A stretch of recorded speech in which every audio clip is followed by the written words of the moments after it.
Carolyn Dwyer is Director of Built Environment at the City of London Corporation. Carolyn's focus is on helping the Square Mile retain its status as a world centre for trade and business while protecting its precious historic fabric. Now, Carolyn, I mean, the whole concept of the CBD is under threat as a result of COVID-19 and the expectation of a substantial and permanent increase in home working. So how is the corporation responding?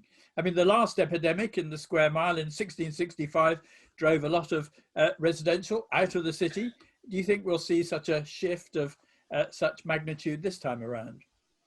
No, Peter, I don't think we will. And we've been surveying businesses in the city, and 50% of businesses tell us that they expect to have about half of their staff back in the office by the end of the year. And I don't think home working or office working is a binary thing. We won't all do all of one or all of the other. We're sophisticated Londoners, a sophisticated group of people. And I think we'll all adapt to working sometimes in the office and sometimes at home. And sure, working at home can be more efficient. We don't miss the commuting. There's lots of good things about it. But we really need to collaborate with people. Business needs to collaborate.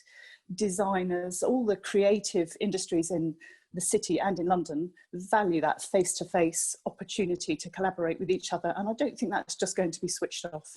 But we are seeing at the moment quite big changes in government's policy towards planning, recent changes around permitted development and use class orders, as well as policies set out a week or so ago in the planning white paper.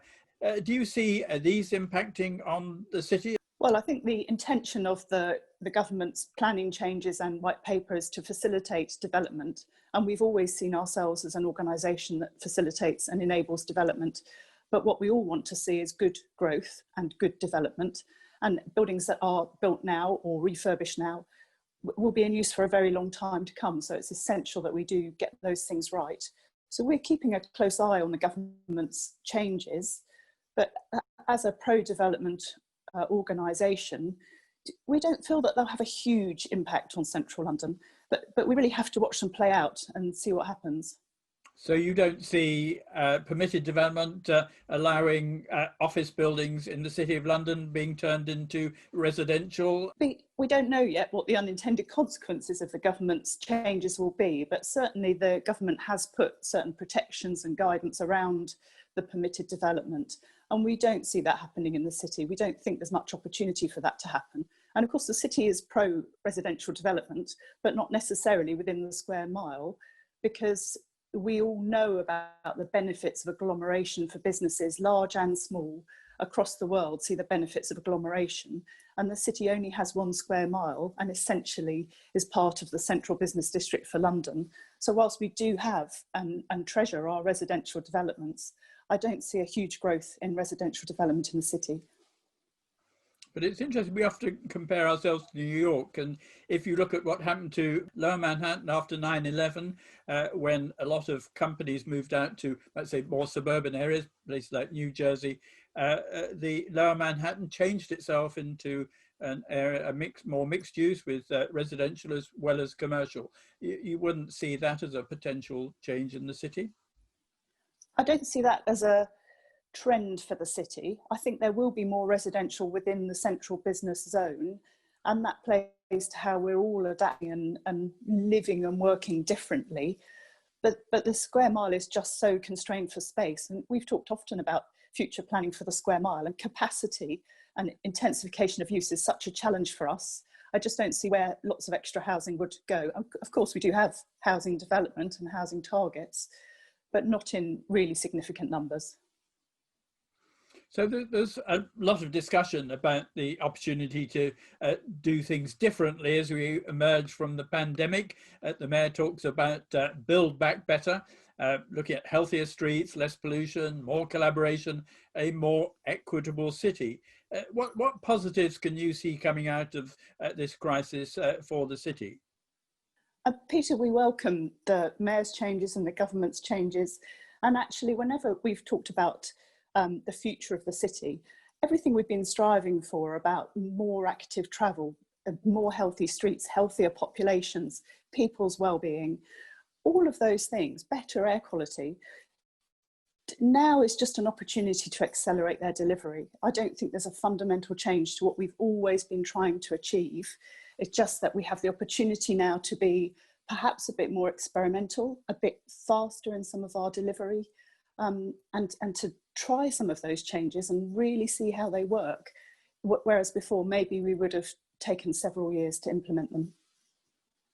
So one of the positive changes that has been happening in the city is increased interest in culture, the culture mile, and the historic aspects of the city, and how you get more people coming to visit the city.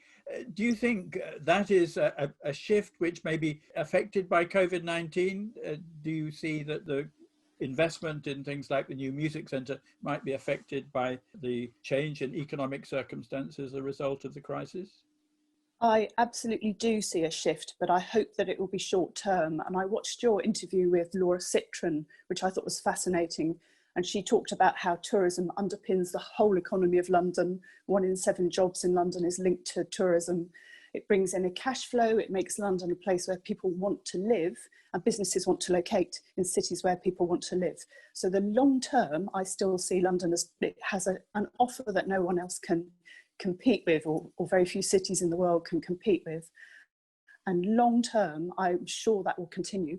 But in the short term, one of the biggest changes is that we will have more of a domestic audience and less of an international audience.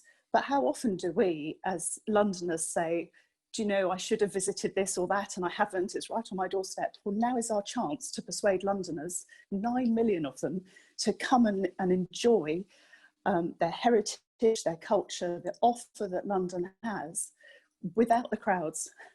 If we're going to attract more tourists, we need attractions for them to come to. So are you hopeful that the Tulip will go through the public inquiry and be agreed by the Secretary of State when it comes to the public inquiry?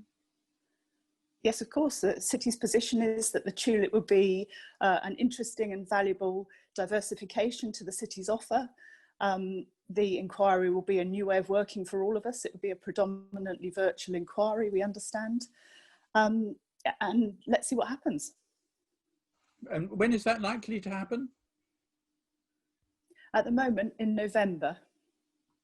Good. Well, we'll watch that with interest. Also, will COVID-19 accelerate the delivery of the city's transport strategy, which I think is a very advanced idea of how we shape the city?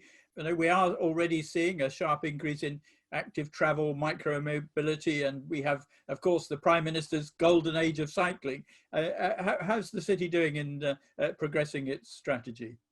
I think the city's done really well. It's moved fast. It's delivered measures in an experimental way. There's a really good engagement platform so people can tell us what's working and what isn't working. And we can keep a track on what works for the short term, for right now, and which of those elements we want to keep or adapt going forward. But it has given us an opportunity not only to accelerate our transport strategy and its delivery, but also I believe it's really improved collaboration across London boroughs, Central London, the other agencies, Transport for London, Network Rail. We're all working together to really try and help London get back on its feet. Yes, well, it's very important for the city that more people are encouraged to use public transport as well. Do you have discussions with TfL as to how that might take place? Yes, of course. We're meeting regularly with TfL and rail operators. And we need to get the message out that it's safe to use public transport. But of course, people need to follow the guidance, they need to follow the rules, and to spread their journeys out across a longer period of the day. And I hope that technology will come forward to help people in a more sophisticated way plan their journey when it's less busy. And I do think, or I wonder, whether we'll see a faster shift towards a 24/7 city as a result of people changing their journey time patterns, making use of their assets over a longer period of time. You would see changes in the time that people go into work, so you use public transport more efficiently?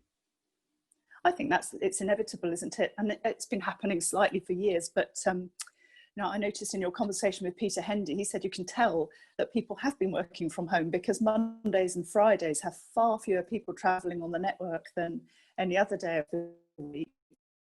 And what we need to be able to do is see when the network's less busy and plan our journeys so that we can spread ourselves out better.